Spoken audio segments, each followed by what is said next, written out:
Hello and welcome back to Pyman Tutoring.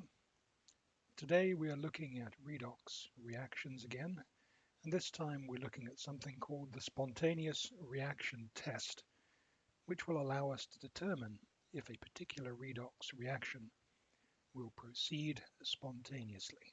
Let's begin. Let's start by reminding ourselves about oxidizing agents and reducing agents. We have the mnemonic oil rig.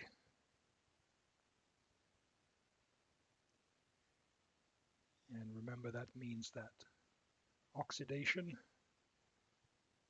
is the loss of electrons,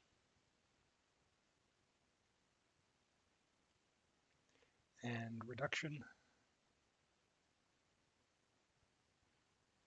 is the gain of electrons. We also have the concept of an oxidizing agent.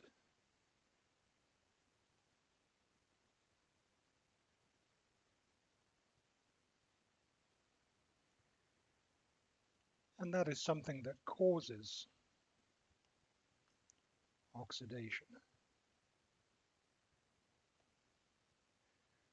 So it causes electrons to be lost from something else. And it does that by collecting the electrons itself.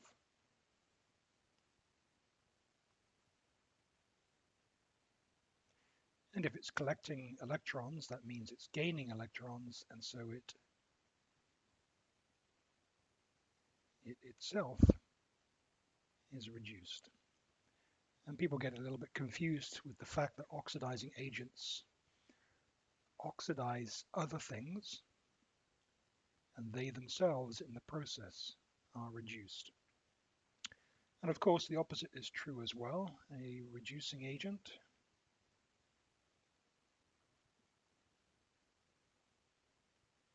causes reduction of something else, and therefore it donates electrons to that other thing to reduce it. And of course, if it's giving away electrons, then loss of electrons is oxidation. So in the process, the reducing agent is itself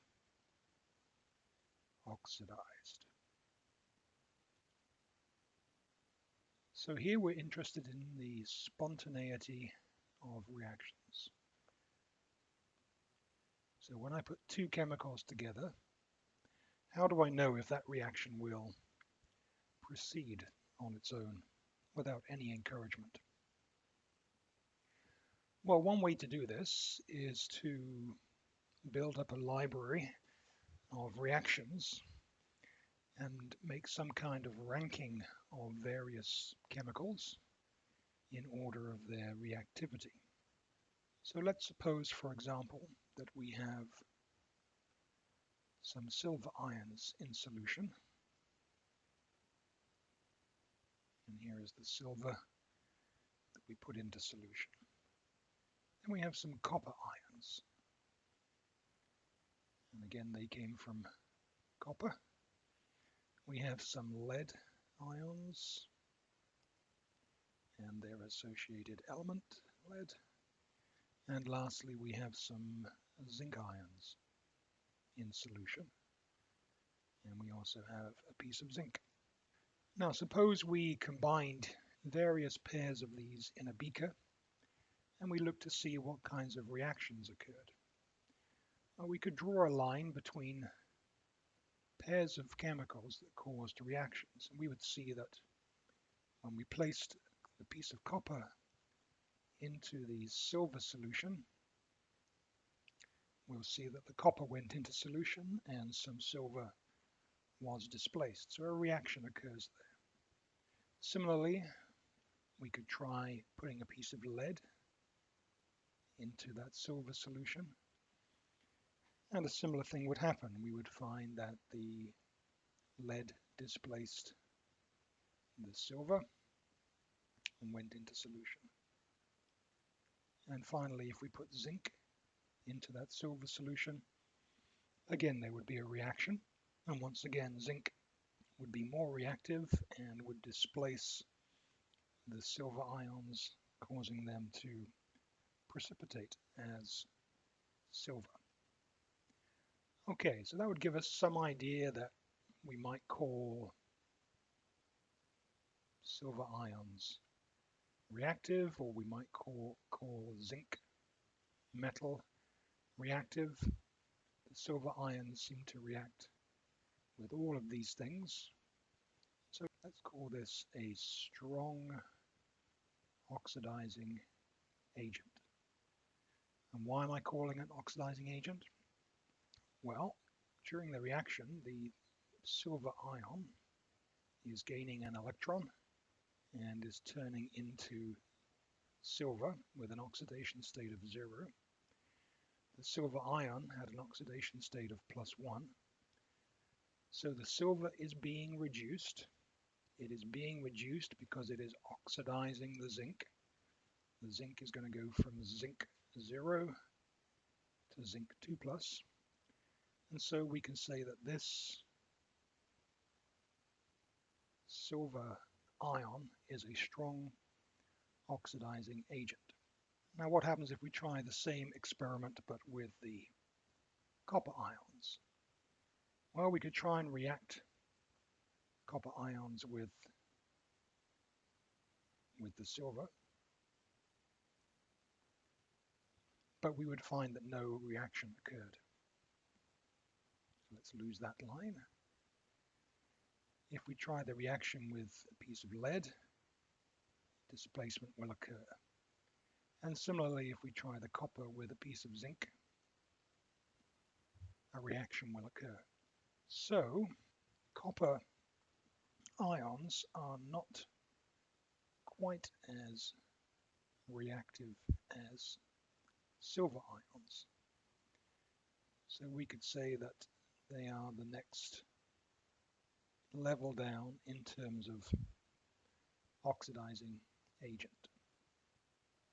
So we could say that copper 2+ ions are a slightly weaker oxidizing agent than silver ions. So now we take our solution of lead ions and we try to put in some silver, and we find that nothing happens. And we try to put in some copper and no reaction occurs. And finally we try to put in a piece of zinc, and this time we do get a displacement reaction occurring. So the lead ions are able to react with just one of the metals. So we would say that in terms of being an oxidizing agent, it is slightly worse than the copper. And finally we have the zinc ions at the bottom here, and doesn't matter what we try and react those with, everything fails.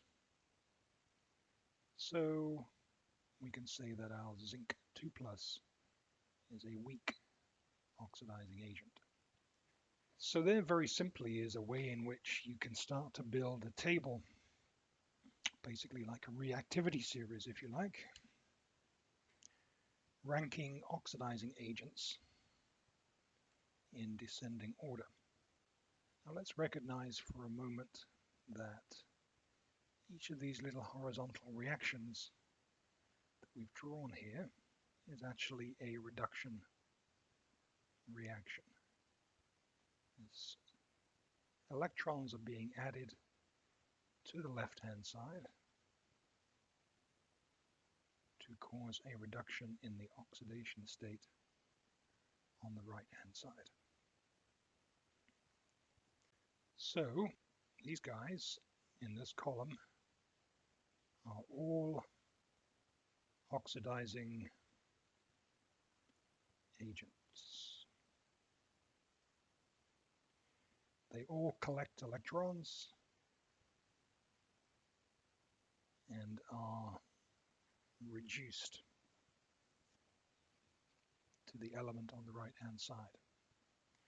Now if we looked at the reaction going in the other direction, we'd say zinc, for example, was losing 2 electrons and becoming zinc 2+. So reading from right to left, we would say that this column is actually reducing agents.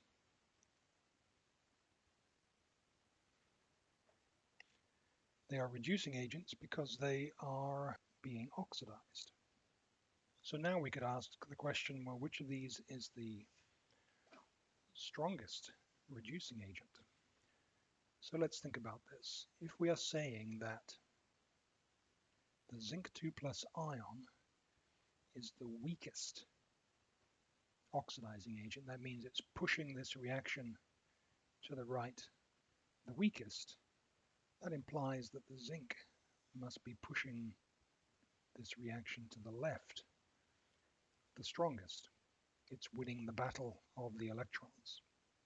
And therefore zinc is trying to convert into zinc 2+. It is trying to increase its oxidation state, and therefore it must be a strong reducing agent. So we can write down here strong reducing agent. And by the same way of thinking, we've said that the silver ions up here are the strongest oxidizing agent, so they are pushing really hard in this direction to be reduced. The silver itself is losing the battle, and therefore the silver would be a weak reducing agent. So it's important to notice when you look at these tables, and we're going to look at one in just a second, that the reactions should be written as reduction reactions, so electrons on the left-hand side. And when that's the case, the top left-hand corner will be the strongest oxidizing agent, and the bottom right-hand corner will be the strongest reducing agent. So let's now take a look at a typical table. So here's a typical table of redox half reactions. So as we said, the oxidizing agents are listed on the left. The reducing agents are on the right. Don't worry about this voltage just now. We're going to talk about that later. And as you see in the top left-hand corner, we have the strongest oxidizing agents in the top left, and down in the bottom right, we have the strongest reducing agents. And so when we evaluate a reaction, what we're going to be doing is trying to find the relevant half reaction on this side of the table, and that'll be the reduction half reaction. Then we'll be looking to find the corresponding oxidation reaction somewhere else on the table, and then we'll be combining those into a single balanced equation. And basically, if the oxidizing agent on the left-hand side is higher than the reducing agent on the right-hand side, then we can predict that that reaction will proceed spontaneously. So let's put the table over here on the left-hand side to give ourselves a little room to work on some examples. So let's first of all talk about the steps involved in evaluating a potential reaction. So step one is to list all of the reacting species using the table as a guide. So for example, if your reaction includes some permanganate ions, for example, then you don't want to break this into manganese and oxygen as the reacting species, because over here in the oxidizing agent table, we have the permanganate ion already listed. as an oxidizing agent. So make sure you write down the species with some guidance from the redox table. Now in step 2, we use the table to check where each of those species sits in terms of an oxidizing agent or reducing agent. So we can label each one accordingly, and then based on their position on the table, we find which is the strongest oxidizing agent and which is the strongest reducing agent. And the reaction that we expect to happen will occur between the strongest oxidizing agent and the strongest reducing agent. In step 3, we simply copy out the half reaction for the oxidizing agent. We literally copy it directly from the table. So for example, if we were dealing with bromine, turning into bromide ions, we would simply write down this half reaction of a bromine molecule collecting 2 electrons and turning into 2 bromide ions. Step 4 is to find your reducing agent on the table. So let's say, for example, our reducing agent was lead here on the table. And we want to copy out that reaction, but this reaction still has electrons on the left-hand side. In order to form the total equation for this reaction, we need to be able to balance the electrons on each side of the equation. So in order to do that, we need to reverse the second half reaction, the reduction reaction, so that the electrons appear on the right-hand side. We'll do some examples in a moment to make this clearer. Once you've done that, you're then in a position to balance the number of electrons on each side of the equation.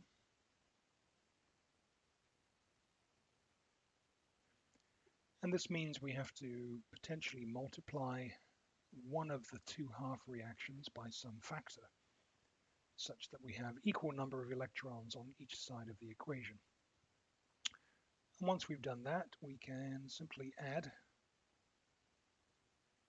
the equations, and that will give us the full reaction. And then finally, to determine if the reaction proceeds spontaneously, we simply have to find our oxidation species on the oxidizing side of the table. And if it is higher in the table than our reducing agent, then the reaction will proceed spontaneously. And that is the rule for spontaneous reactions. So we have to ask the question, is the oxidizing agent higher than the reducing agent? And if the answer is yes, the reaction is spontaneous. Okay, so let's do an example here. We are told that potassium permanganate, KMnO4, is added to acidic iron 2 sulfate.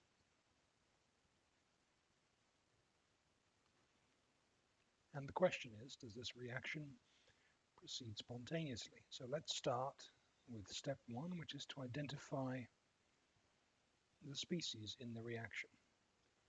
So we'll start with the potassium permanganate. This is all going on in solution, so we expect that there will be some potassium ions.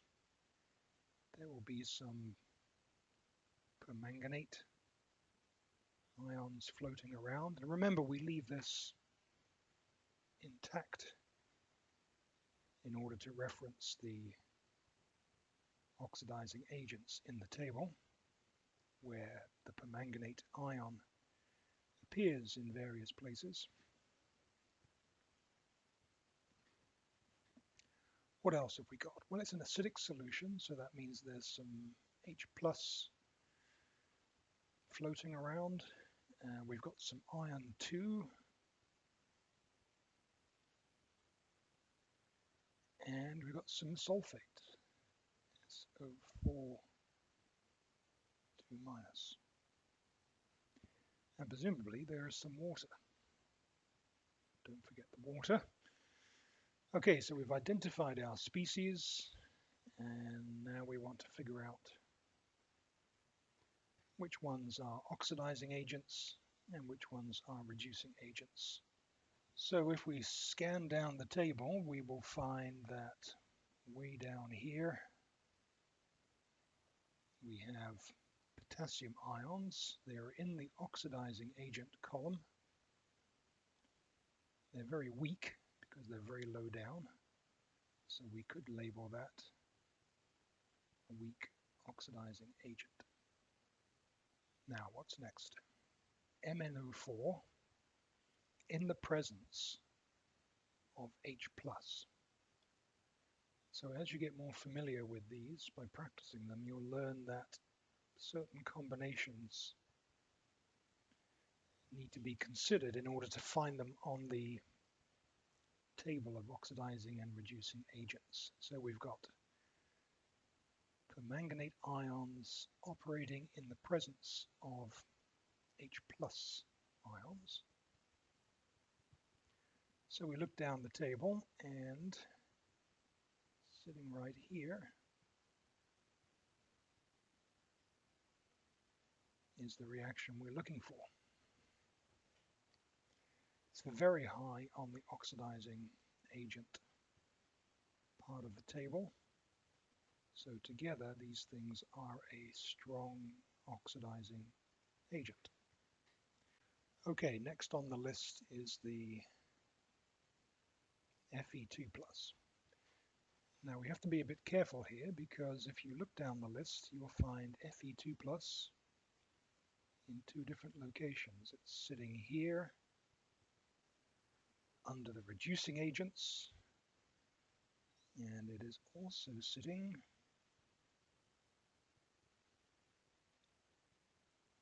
down here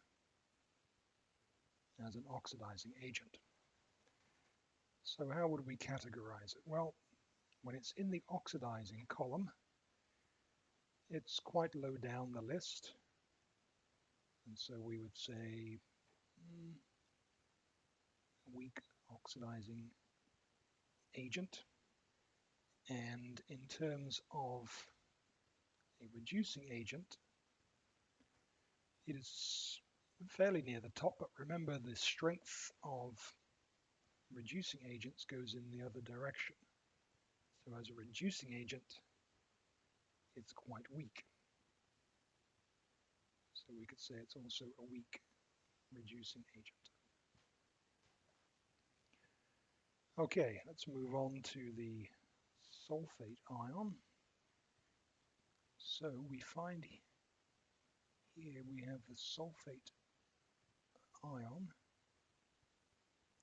operating in the presence of H+ ions.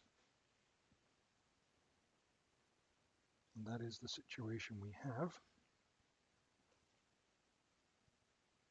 It's near the middle of the table, so it looks like a sort of medium oxidizing agent. Further down the list, we have it operating in the absence of acid, and there it's an even weaker oxidizing agent. So basically, in terms of finding the strongest oxidizing agent, it looks pretty clear that this permanganate acid combination is going to be the winner. Finally, we have water, which can act as an oxidizing agent or a reducing agent. So the question is, which is the strongest reducing agent? We've got the strongest oxidizing agent. Which reducing agent amongst all of those appeared the highest on the table? And so our winner, the highest species on this side, appears to be the Fe2+. So even though it's not that strong, it's the best thing we've got. And so we'll be using it to build our equation. Now we're going to write down the half equations, starting with the oxidizing agent. So MnO4 operating in acidic conditions. I go over to the table and I look at this line here, and I can copy it down exactly as written. MnO4 minus aqueous plus 8 acids aqueous plus 5 electrons is becoming manganese 2+ ions and 4 water molecules. Now this is a half reaction because we have stray electrons here. And we can only have that when we're dealing with half reactions or half equations. We need the other half of the reaction to determine where those electrons are going. So now we go and look for our reduction reaction. And we said we are interested in this Fe2+ reaction. And just a point of clarification, this first reaction we've written down is the reduction half reaction. The manganese over here is being reduced. It is the oxidizing agent, and therefore it is being reduced.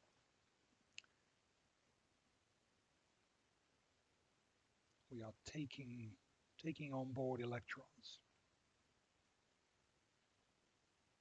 Remember the rig in oil rig? Reduction is gain of electrons. Here we are gaining electrons, so we are reducing. Right, back to the oxidation half. So our oxidation reaction, we go to this line over here with our Fe2+, and now we have to write it in reverse because we want these 5 electrons to now appear on the other side of the equation. And so we have Fe2+ Aq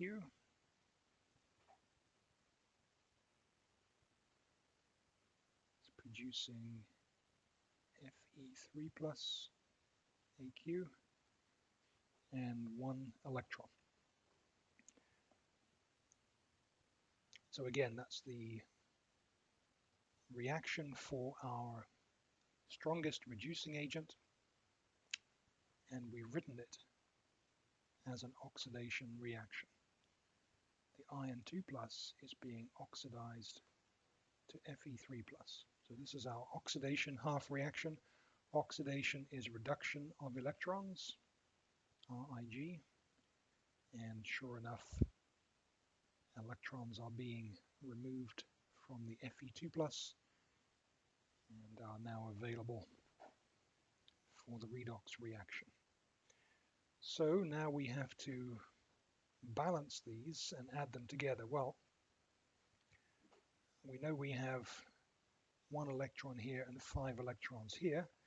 So if I'm going to add these together and get them to balance, then for sure I'm going to need to multiply this second half reaction by 5 and then add everything together.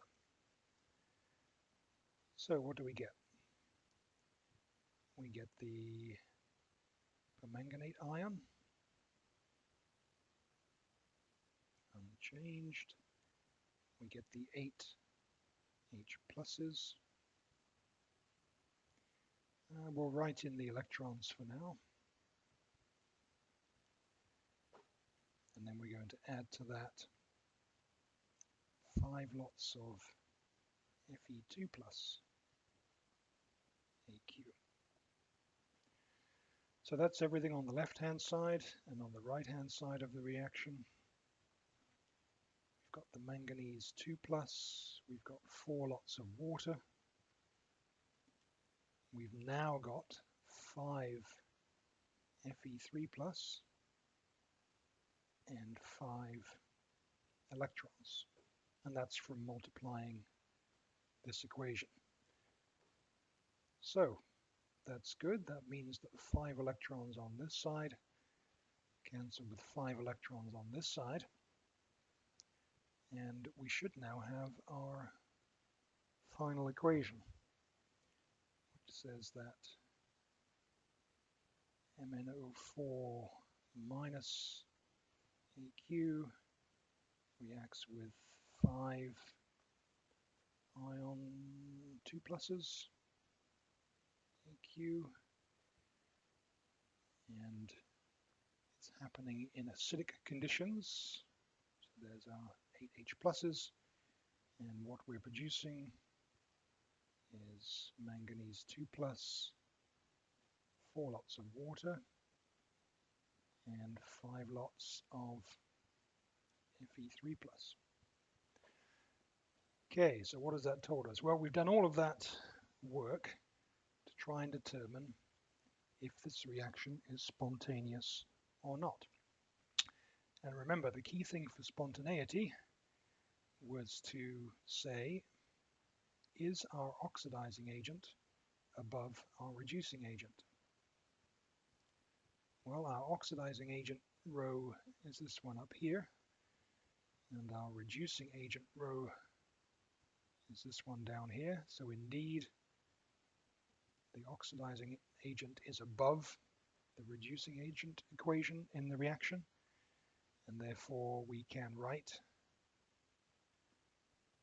that this reaction occurs spontaneously, and put the word spont over that equilibrium sign. And so indeed, if we did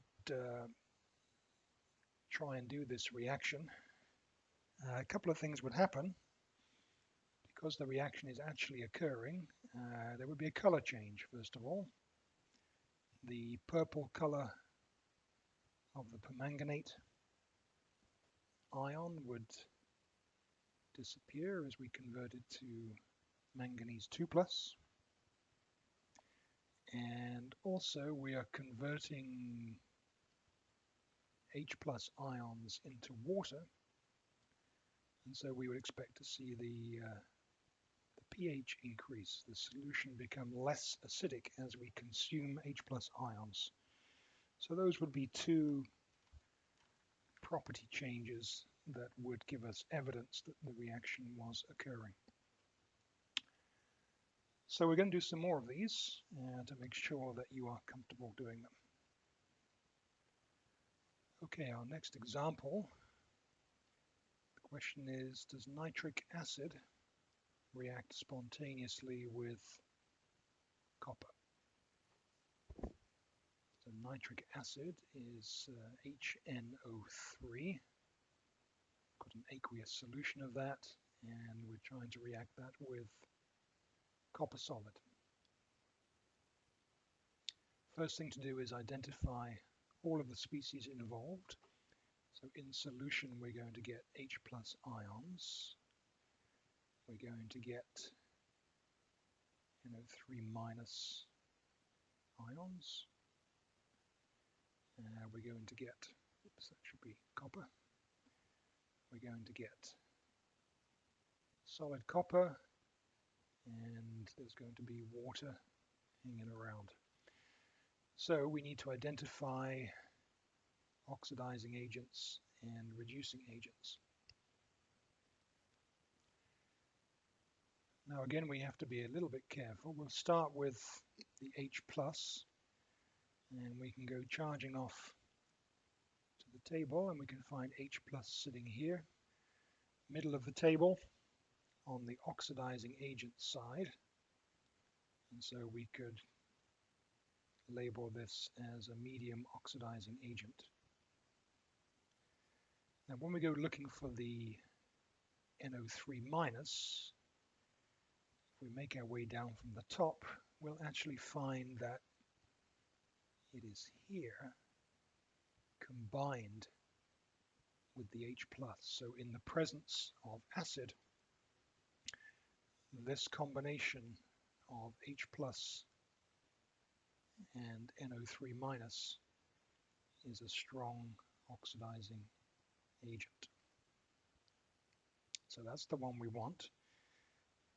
Next we go looking for copper, and you should use the one that forms the most common ion, which is the 2+ ion. So the copper here is sitting on the reducing agent side of the equation. So we can say it's a reducing agent. It's quite far away from the bottom of the table. Remember, the strongest reducing agents are down at the bottom here. Strong reducing agents. And so we could say it's a fairly weak reducing agent.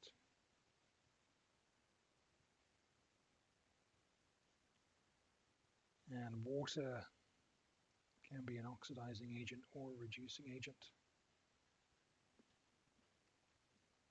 But typically when we have something else to choose, we choose that. So it looks like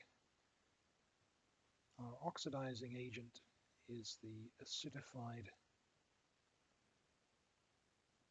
nitrate, and the copper is our reducing agent.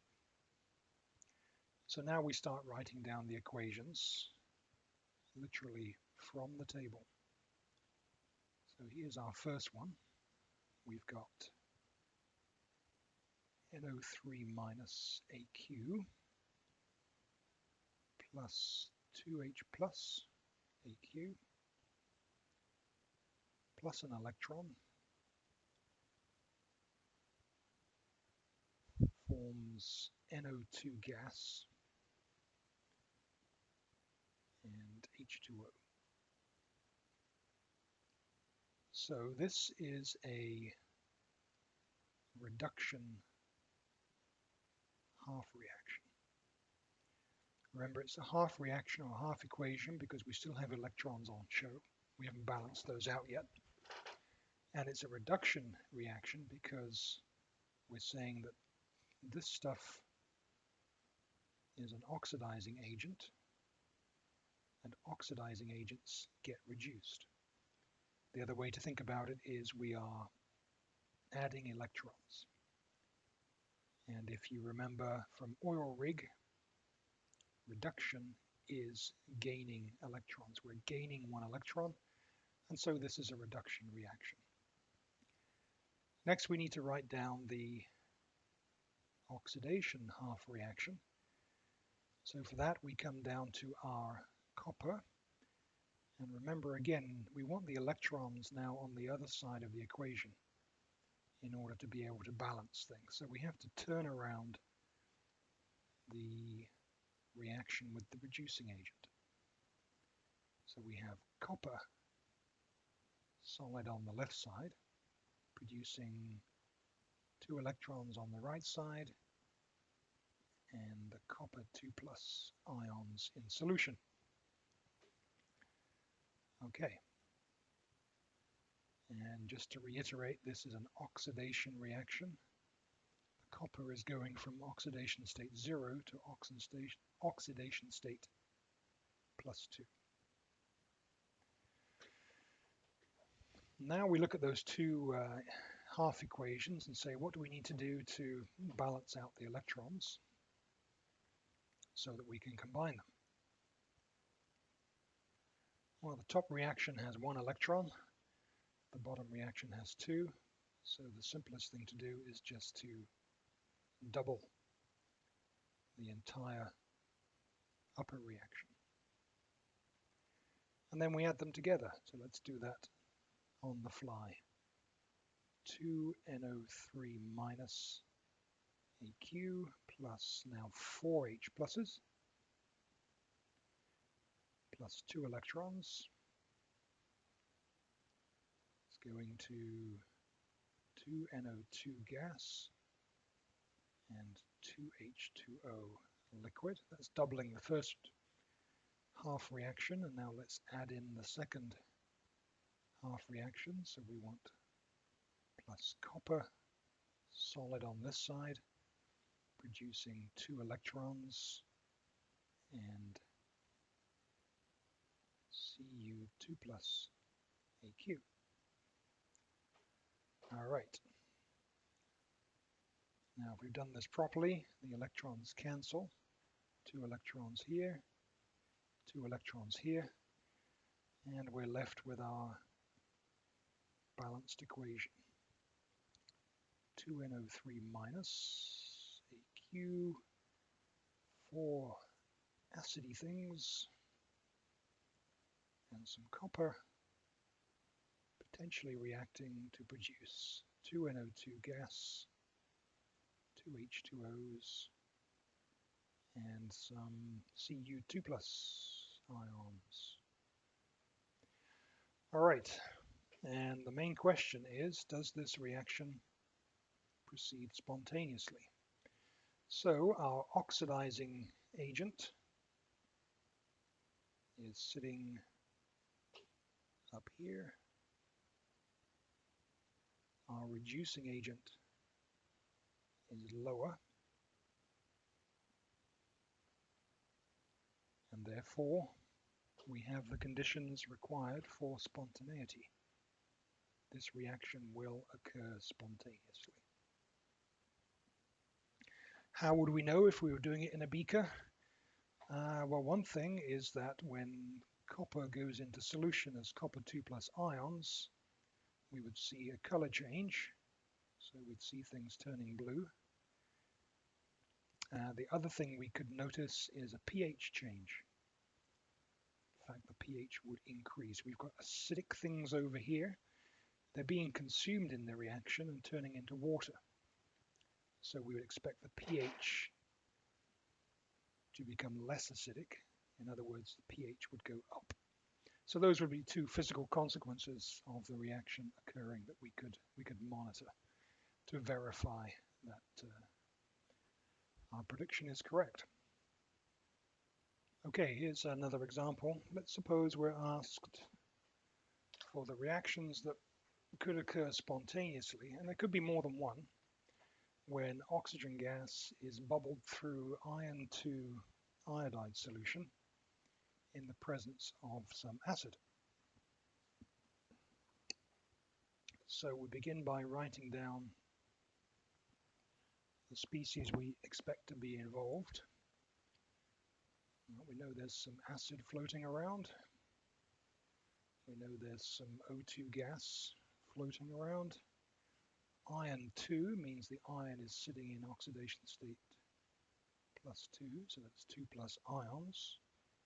And the iodide ion, I minus. And so we have to figure out now, and some water,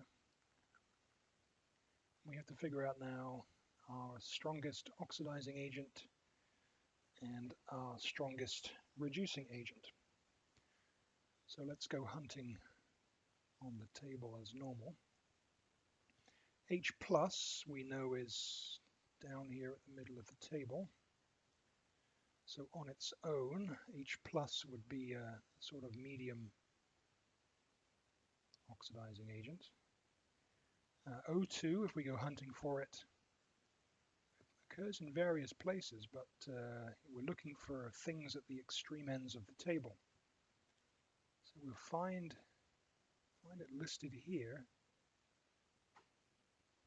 in combination with H plus ions.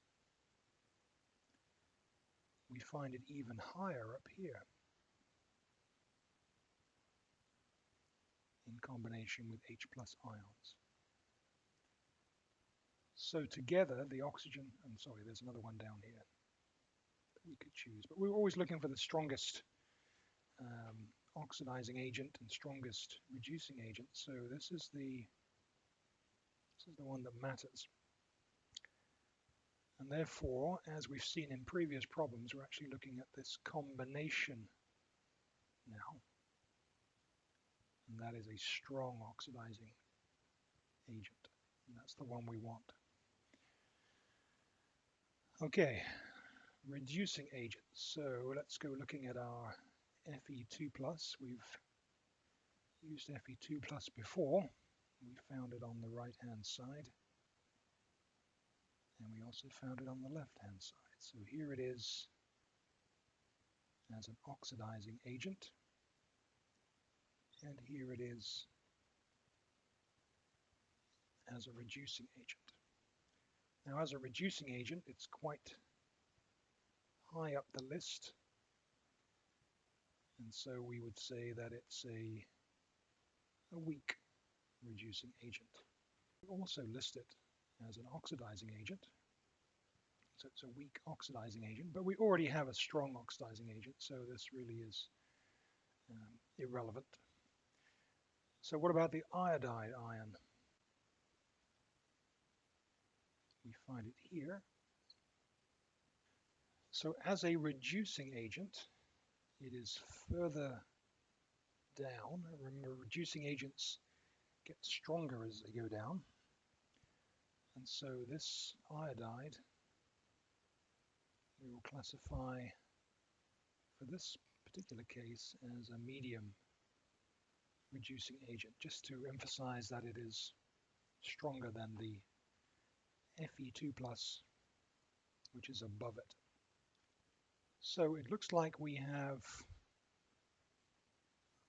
our strongest oxidizing agent and our strongest reducing agent.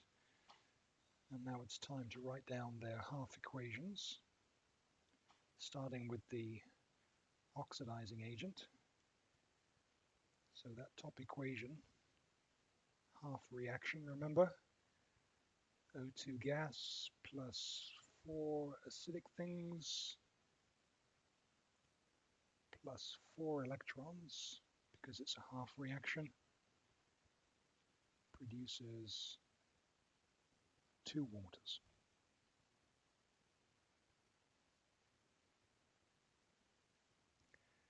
And now we need, this is our reduction reaction. And on the other side, our iodide equation, remember we have to reverse it to get the electrons to the other side. We've got 2 iodide ions reducing to an iodine molecule and releasing 2 electrons. And this is oxidation. I'm going from a -1 oxidation state to a 0. So I'm oxidizing. Now we balance the electrons. We've got 4 in the upper equation, but only 2 in the lower equation. So we need to double this bottom equation before we add them together. And now we can add. We get O2 gas, 4 H pluses, 4 E minuses,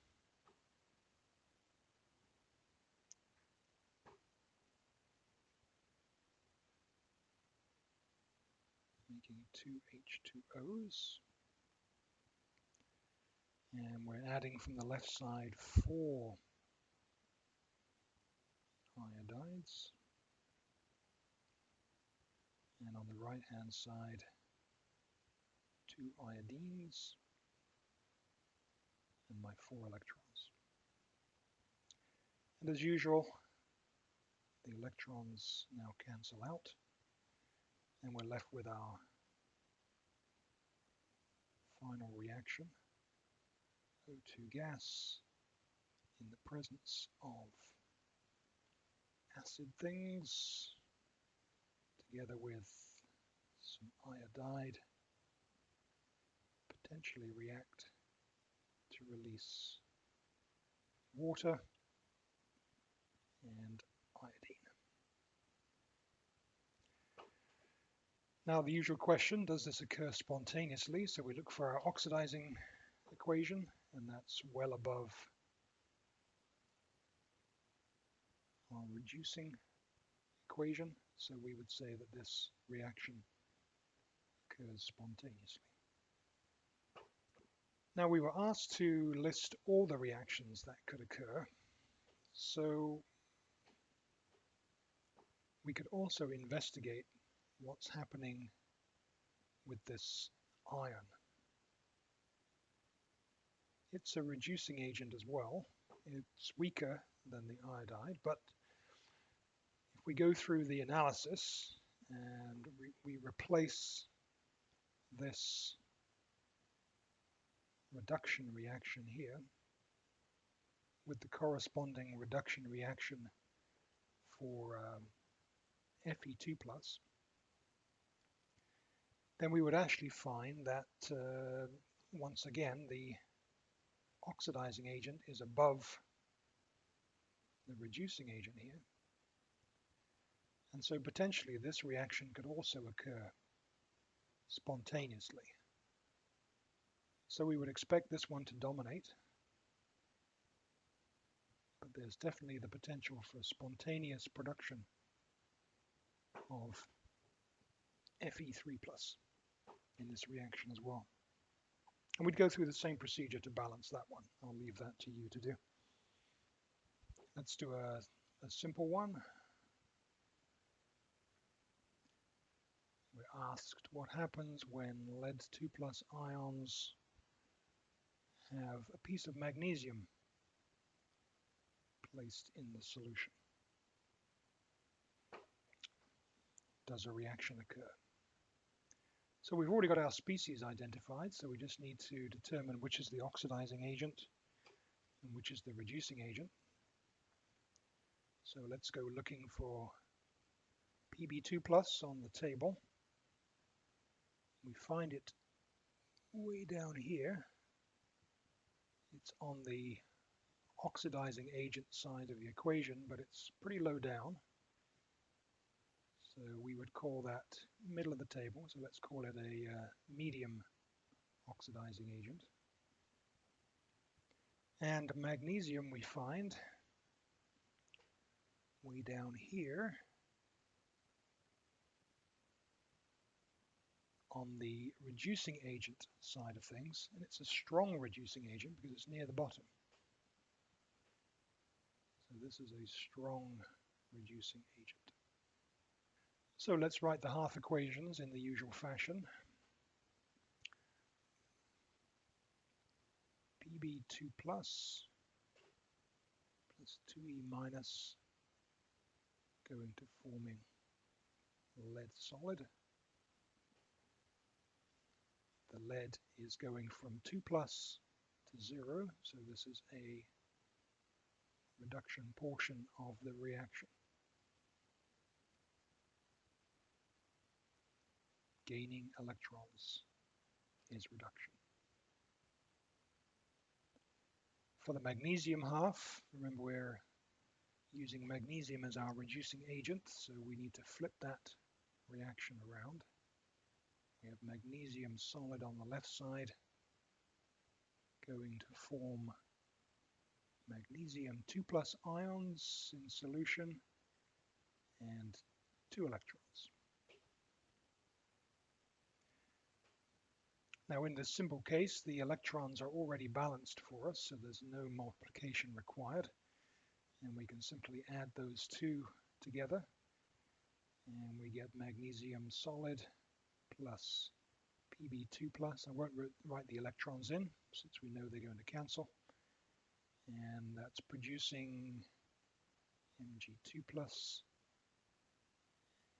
and Pb solid. Does the reaction proceed spontaneously? Well, my oxidizing agent is well above my reducing agent, and so we can conclude that this reaction proceeds spontaneously. Here's another quick one. We've got copper solid, piece of copper dropped into some Fe3 plus solution. What will happen? Let's go hunting for copper again. Copper forming 2 plus ions is here. The copper is on the reducing agent side of the table. So it's reducing agent. It's kind of mid-table, so we'll call it medium reducing agent. And we're looking for Fe3 plus in the oxidizing agent list. And here it is, forming 2 plus ions. So this is a pretty strong oxidizing agent for us.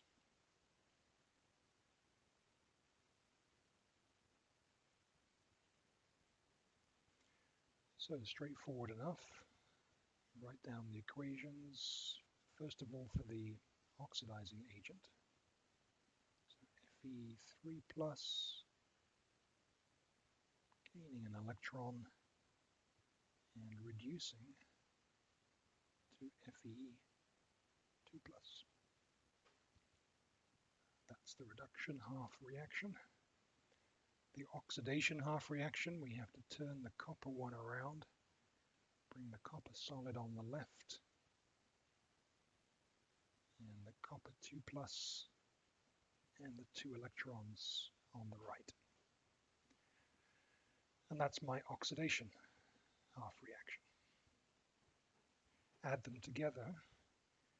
Well, first of all, I have to balance the electrons, right?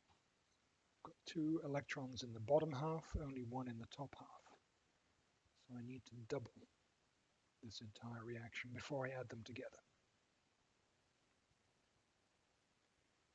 And so we end up with 2 Fe3 plus 2E minus plus the copper, potentially forming 2 Fe2 plus, copper 2 plus, and the 2 electrons. The electrons cancel out.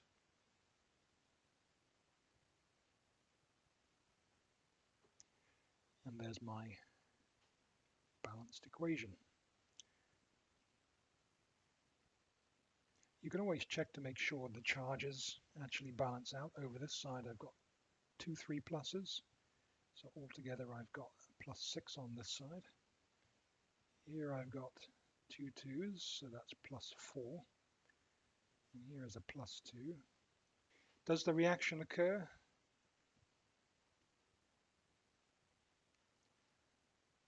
My oxidizing agent, which is my Fe3 plus, is above my reducing agent, which is the copper, and therefore this reaction proceeds spontaneously. Here's another one, fairly straightforward. What happens when we put iron into a solution of lead 2 plus ions?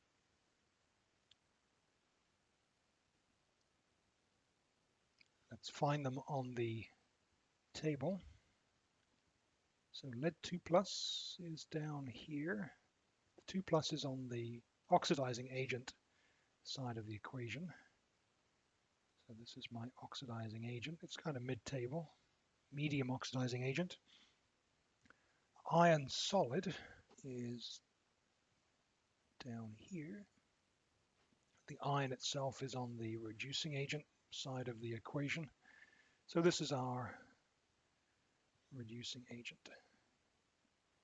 It's pretty near the bottom, so we could call it a strong reducing agent. All right, so usual procedure, we write down the half equation, starting with the oxidizing agent.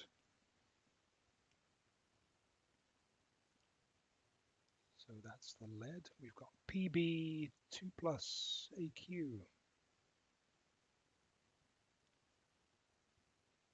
plus 2 electrons, producing lead solid.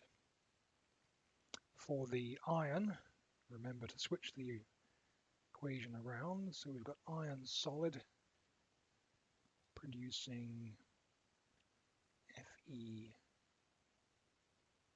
2 plus and 2 electrons. Both equations have 2 electrons, so it's a simple case of adding these together. Lead 2 plus Aq plus Fe solid. The electrons cancel. I'm going to get lead solid and Fe 2 plus.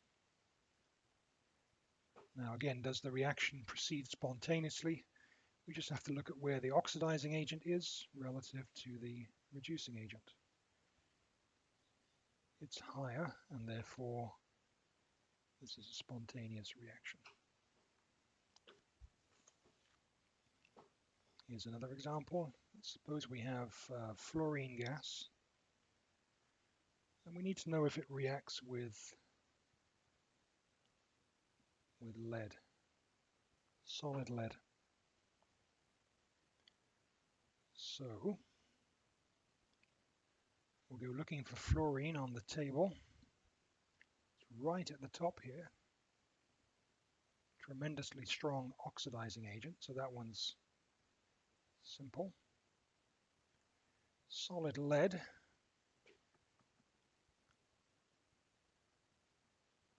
We find down here, it's on the reducing agent side of the table, so clearly it's the reducing agent. Nothing mysterious there. Let's write the equations. F2 gas, 2E minus, 2F minus. And for the lead, we turn that around. We've got lead solid producing lead 2 plus ions and 2 electrons.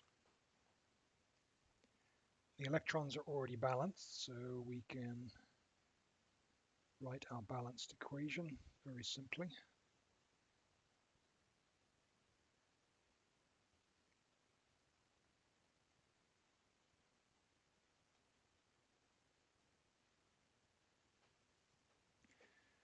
And then the question of spontaneity, this one's very straightforward. The oxidizing agent is way up here. The reducing agent is way down here. So this is definitely a spontaneous reaction. Here's another. Let's suppose we have a sodium dichromate solution. And we want to know if anything happens when we try to react that with sodium iodide solution. So let's start by identifying all of the species involved. So the sodium in solution is going to be sodium ions. The chromate is going to be chromate ions. The iodide will be iodide ions. There'll be some water floating around. So we're going to identify our oxidizing and reducing agents. Starting with the sodium, or the sodium ion. If we go looking for that in the table,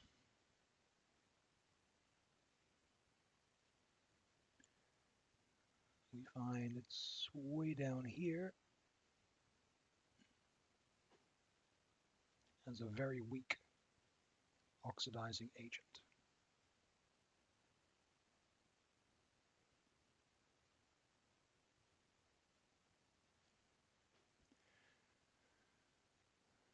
The chromate, if we go looking for it, we see it appearing up here in the presence of acid. It doesn't appear to be anywhere else on the table. So for the purposes of this, we're going to assume that there's enough H plus floating around to allow us to use that particular equation. So we're assuming we have acidic conditions. If that is the case, then this is a strong oxidizing agent. The iodide is here around the middle of the table. It's on the reducing agent side of the equation. So it's a reasonably middle of the road medium reducing agent. And we now have a strong oxidizing agent and a medium reducing agent, and we should be ready to go. So let's see what those half equations give us. For the chromate, Cr2O72 minus, aqueous, assumed to be in the presence of plenty of acidic things, will accept 6 electrons to be reduced to 2 chromium 3 plus and 7H2O. Okay, that's our reduction half of the reaction. Now let's look at what the iodide is doing.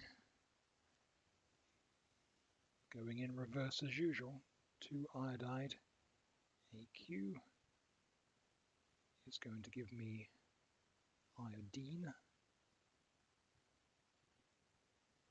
and it's going to liberate 2 electrons, and that's oxidation.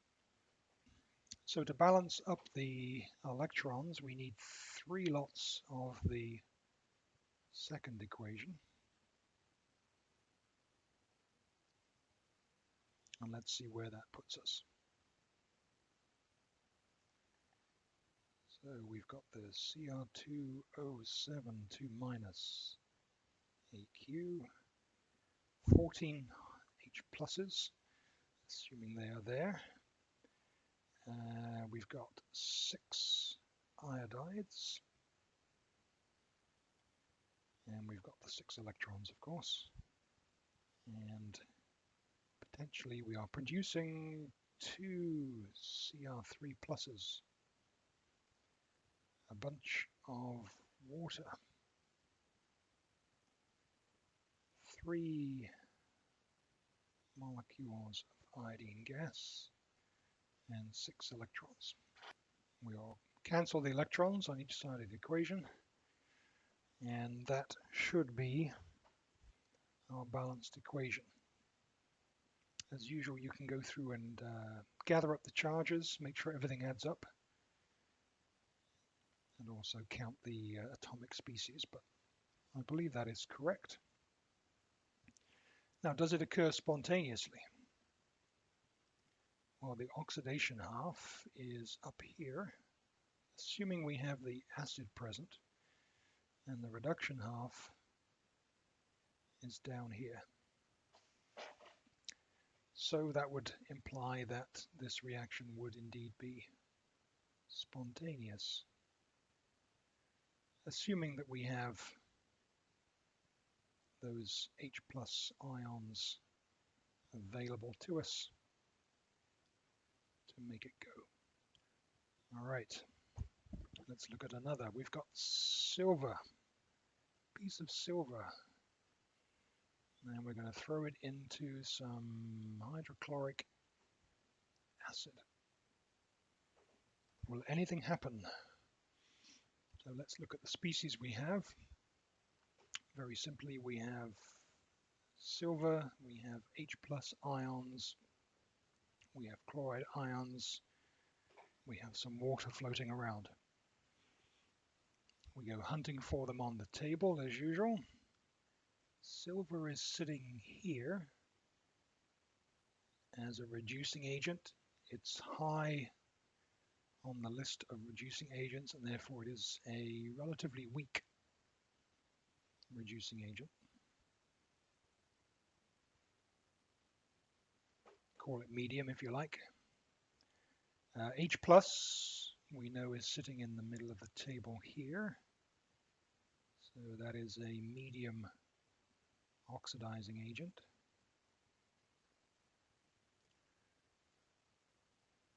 Chloride ions are sitting up here. And the chloride ion is on the reducing agent side of things. It's high up, and so it's an even weaker reducing agent. So why don't we change this guy to medium just to distinguish. And so what's going to happen? Well, our oxidizing reaction is down here, and any of our reducing reactions are above it, here and here. So the oxidizing reaction is below, and therefore we can immediately conclude that there will be no spontaneous reaction. Okay, let's look at a slightly more tricky one.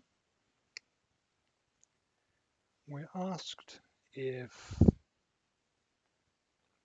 copper 1 chloride will react with potassium permanganate in the presence of some basic solution, sodium hydroxide.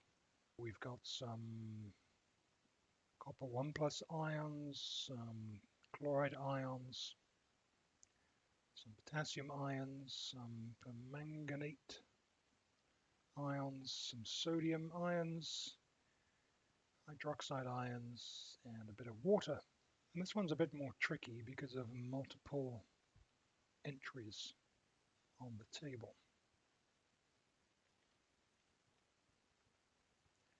Let's see what we mean. So copper 1+, you'll find copper 1+ sitting here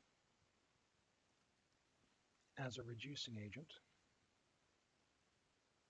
You'll also find copper 1+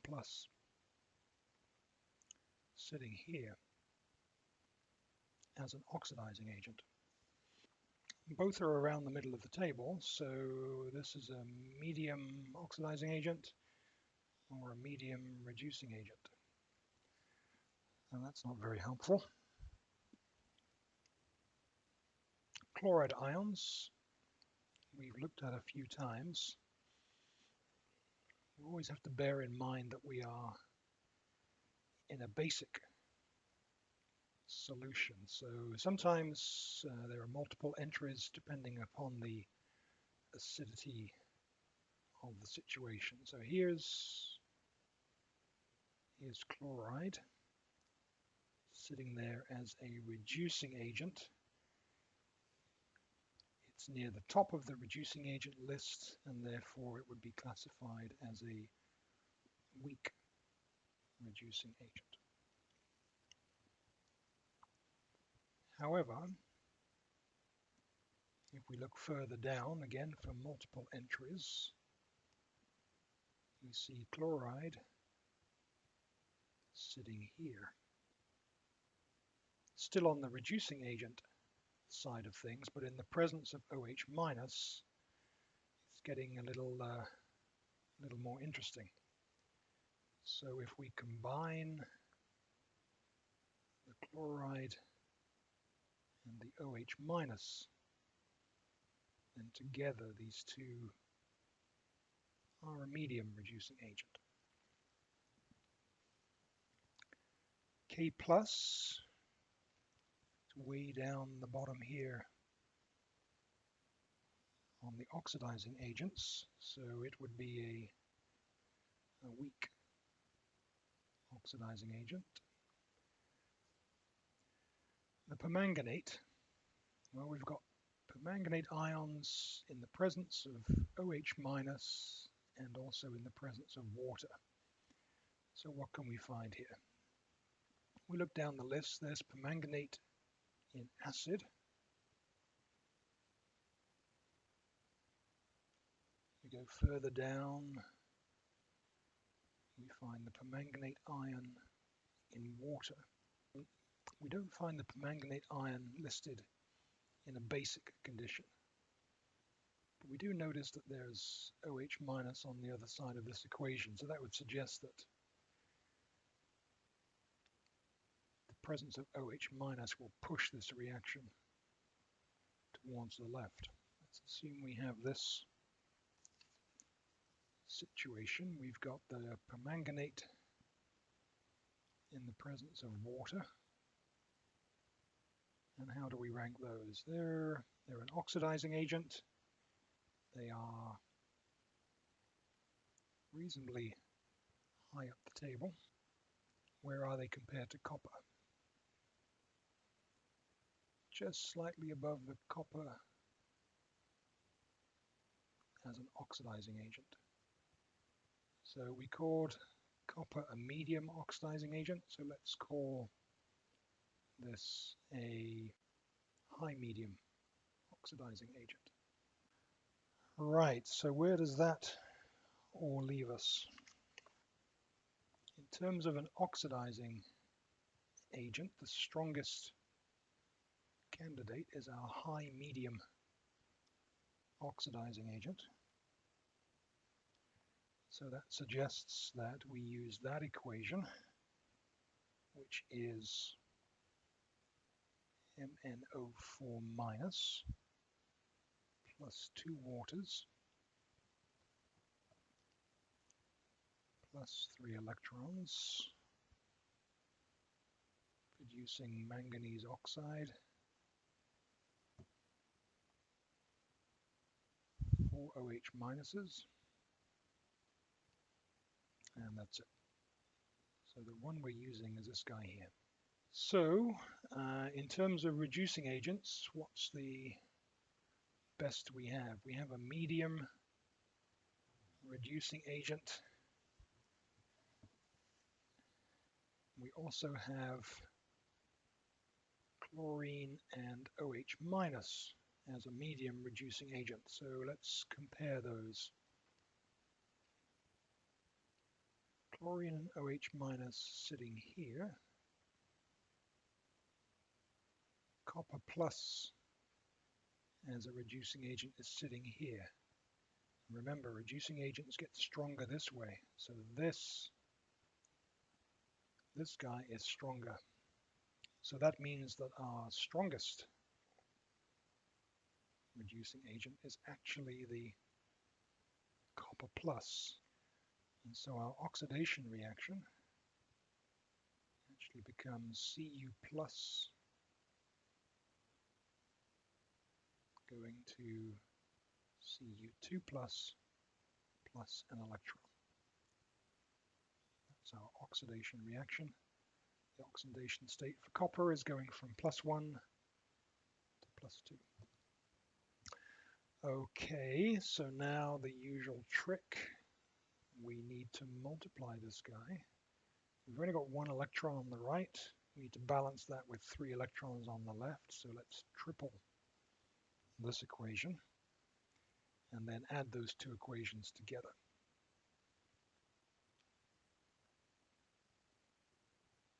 MnO4 minus plus 2 H2Os. The electrons will cancel. So I'll just have 3 copper 1 plus. And the potential reaction will produce manganese oxide, 4OH minus and 3Cu2 plus, the electrons cancelling out. So that's the predicted reaction. Will it occur? My oxidizing agent is my permanganate and water, which is sitting up here. And my reduction reaction is sitting here. So we might be tempted to conclude that this reaction would continue spontaneously. But if we look down the list for the permanganate, we notice that way up here in the presence of acid, the permanganate is a very strong oxidizing agent. Once we eliminate the acidity, it has dropped quite appreciably down the oxidizing agent table. And because of this OH minus over here, we might expect that in the presence of additional hydroxide, this equilibrium reaction would be pushed to the left. So it's highly likely that in the presence of hydroxide ions that this half reaction is going to end up somewhere down here, somewhere below the important copper reaction that we're interested in. It seems likely that the basic conditions in the solution will render this reaction not spontaneous. So that's it for this video. Don't forget to like and subscribe. Thanks very much.